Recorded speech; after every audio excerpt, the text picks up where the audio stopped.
What's up, family? Man, I bless each and every one of you. May God continue to guide you, keep you, comfort you, aid you in your growth and development, as well as the healing stage of life. Family, man, we have to grow up emotionally. It is what it is, you know what I mean?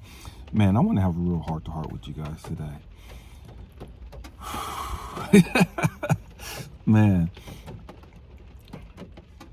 sometimes life can seem like you're all by yourself. Sometimes it can seem like nobody cares about you. Sometimes it can seem like, man, you came here for the sole purpose of catching hell. You know what I mean? Sometimes life can seem as though, man, you can't catch a break at all. You know what I mean? At all. It's like no matter what you do, your best efforts go unnoticed and da-da-da-da, you know what I mean? And it's just the reality of life, you know what I mean? For so many of us, stay with me, I'm going somewhere. One of the things that God said to sit down with me on and just remind me is that God is always there. God has always been there. And see, here's the trick. When God first told me that he was there and he was always there, that didn't make me feel good. That didn't make me happy. That didn't comfort me. We're on it today, and it's going to get deep. It's going to get rough. It didn't comfort me, and it didn't make me feel good. It didn't make me feel happy or anything, because I started going back down memory lane. And I'm like, hold on, wait a motherfucking minute. You know what I mean? Wait a motherfucking minute. If you've always been there, then why didn't you stop my raggedy ass, nappy-headed motherfucking daddy from murdering my mama right in front of me when I was 2? If you've always been there, why didn't you stop my daddy from being so violent and abusive to all of us? If you was there, why didn't you stop them motherfucking trifling ass dudes in the fucking church that molested me when I was 6 years old? If you was always there.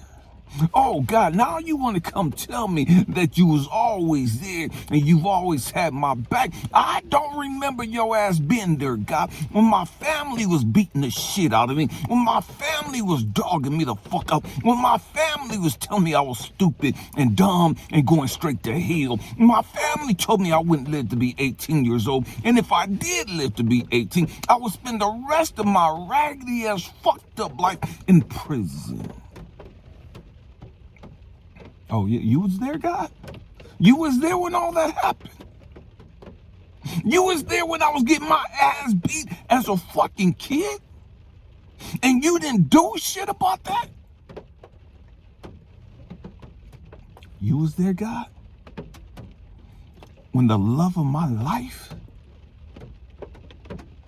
when we found out that she had breast cancer and wasn't shit that they could do about it? When I found out that my wife was dying,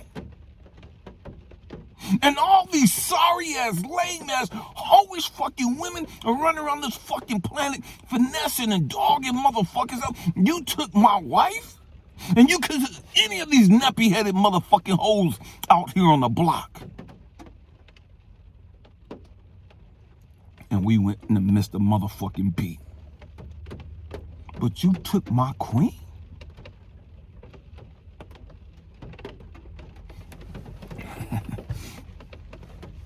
See, sometimes we got to grow up, and we got to have these real heart-to-heart conversations.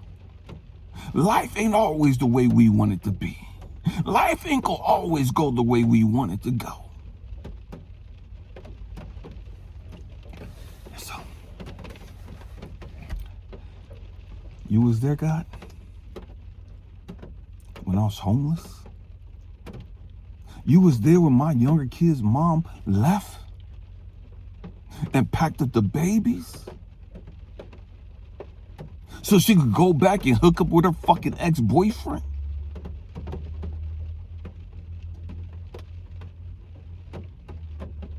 Right?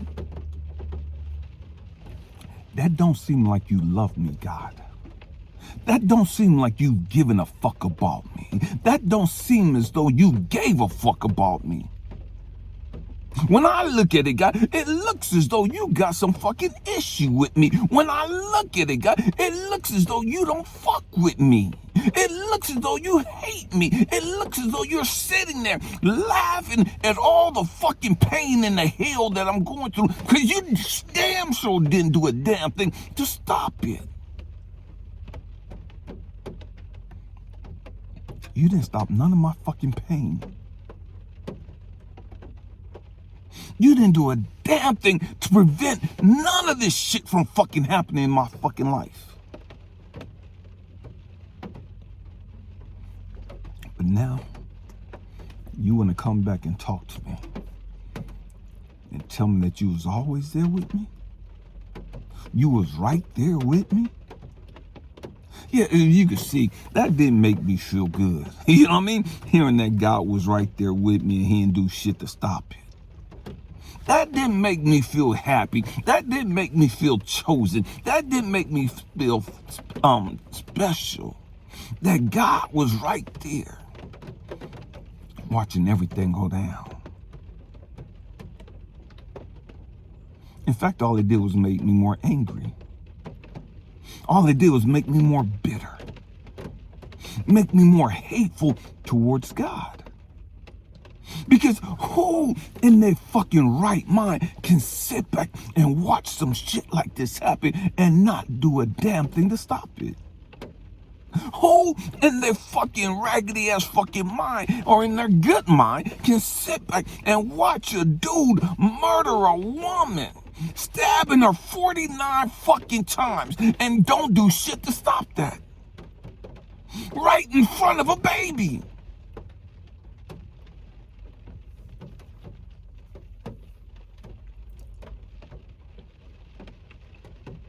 Okay.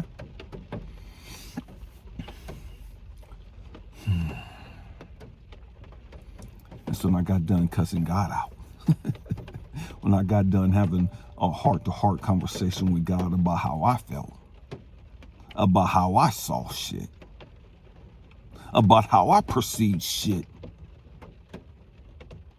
when I got done giving God a piece of my motherfucking mind,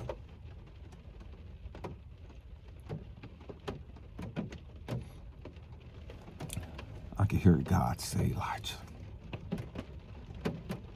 I understand. I understand how you feel. I understand why you feel the way you feel.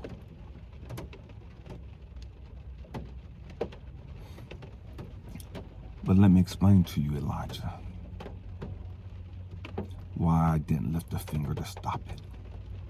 Let me explain to you, Elijah, why I let everything happen the way that it did. It's not because I hate you. It's not because I dislike you. It's because I need you to grow up emotionally and understand how strong you are. I need you to go through these experiences in life, Elijah. Yes, I knew it was going to cost you a lot of pain. Yes, I knew it was going to cost you a lot of trauma. Yes, I knew you would carry that trauma and that pain for years. Yeah, I knew that. But I also knew that you would grow up emotionally. You would deal with your pain and your trauma. You would grow through it. And then you would become a beacon of hope, a beacon of love, and a beacon of light for others. But you had to go through what you had to go through. You had to go through what you had to go through in order for you to get the wisdom you have. In order for you to get the patience you have. In order for you to get the love and the nurturing that you have. See, I don't just give you carte blanche wisdom. I just don't sprinkle love on you and you just full of love. I don't just sprinkle mercy on you just full of mercy and grace. No, you go through trials and tribulations. And when you grow the fuck up, Elijah, you become grateful for the trials and the tribulations because you understand the lesson. You receive the blessing after you understand and you're grateful for the lesson. Elijah, I knew that you would get to this place, that you would speak life into people all over the world. You would take your pain and your struggles and you would try to help others that are going through pain and suffering.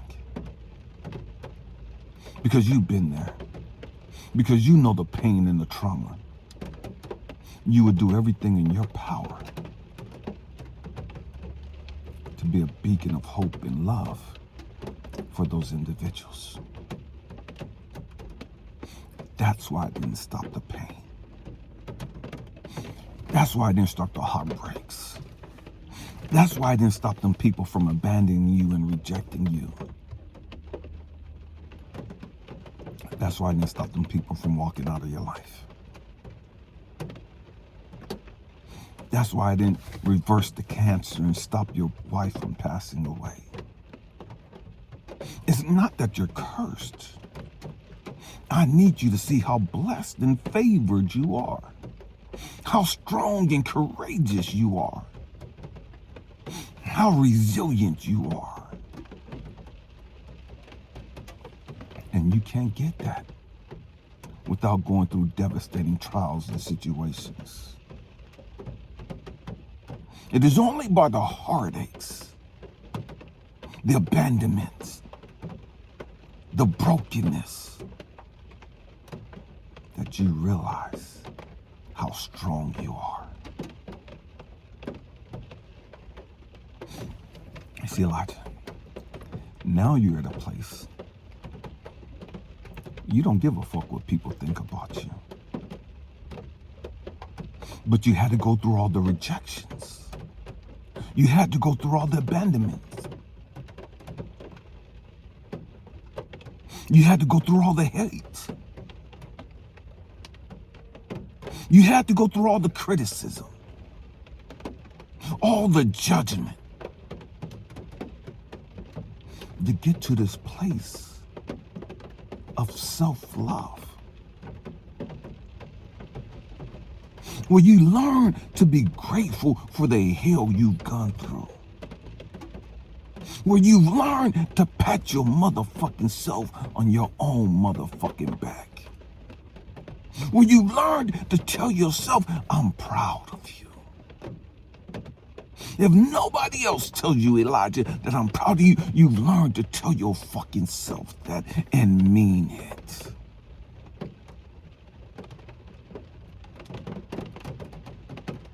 Soon everybody was criticizing you, when they were dismissing you, when they were minimizing you. You had to learn to stand on your own 2 feet, with your chest out, your head up, unashamed and unapologetic. They didn't understand why you were so confident. They called you arrogant. They called you narcissistic and all those other stupid ass shit, but you stood there in confidence. Why? Because you know the hell that you went through. You know the hell that you survived. You know the hell that you grew through. And so you stood there in confidence, completely unbothered by their opinions.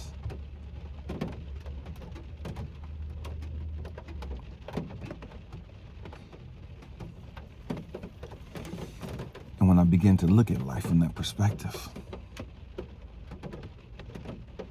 completely changed everything. And the trip is, God had more faith and confidence in me than I had in myself. I didn't think that I was going to make it through the hell that I was going through. I didn't think I was going to survive the chaos and the bullshit that I was facing. But God already knew that I would survive it. God already knew that I would outgrow that. God already knew that I would go beyond that point. God already knew that I would learn the lessons from that pain and that hell and help others with those lessons. God already knew. I'm just learning. I'm just understanding the big picture. See, while I was in the middle of the hell, I couldn't see the big picture. When I was losing my kids' mom and the kids, the family, when she was leaving and taking all them and hooking up with her ex, I couldn't see the big picture. I couldn't see the lessons. I couldn't see the benefit of having to go through that pain and that suffering. When my wife was sitting there dying from breast cancer and I couldn't do a damn thing to save her, to rescue her, I could not see the big picture. I was full of anger, frustration, fear, hate towards God. I couldn't see the big picture.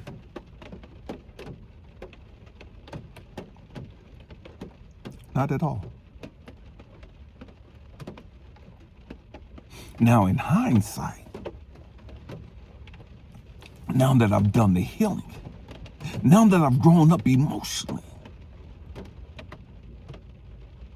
I'm able to sit back with a smile and gratitude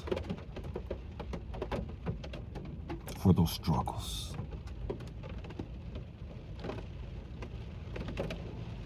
Now I'm able to sit back with a smile,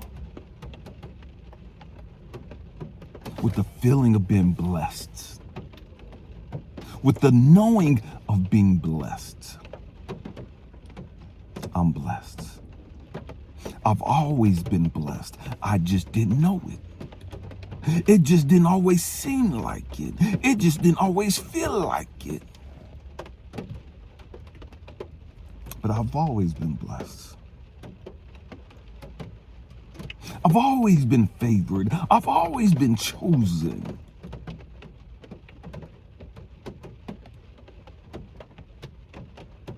It didn't seem like it though. And see, here's the trick. God had to show me. See, Elijah, y'all talk about being chosen only when it's good. Y'all talk about being chosen when things are working out for you. Y'all talk about being chosen when you're happy and you're content and you're walking and living in peace. But being chosen also means I'm choosing you to go through this fucking hell. I'm choosing you to go through this fucking chaos. I'm choosing you to go through this fucking abandonment shit. I'm choosing you to go through this fucking rejection shit. I'm choosing you to go through this fucking judgment and criticism. I'm choosing you for these people to hate on, for these people to come after, for these people to try to tear down. I'm choosing you to go through all the bullshit that you got to go through too. I'm not just choosing you to live your best fucking life and you not go through shit. Nah, motherfucker, you got been chosen fucked up. There's a yin yang to being chosen. You got to go through the bad too. You got to grow through the fucking bad and the hard and the struggles too. And it is what it motherfucking is. We've got to grow the fuck up, family. Hope and pray that I said something to encourage you, to inspire you, to even challenge your way of thinking. I love you guys. Happy healing, family. Peace.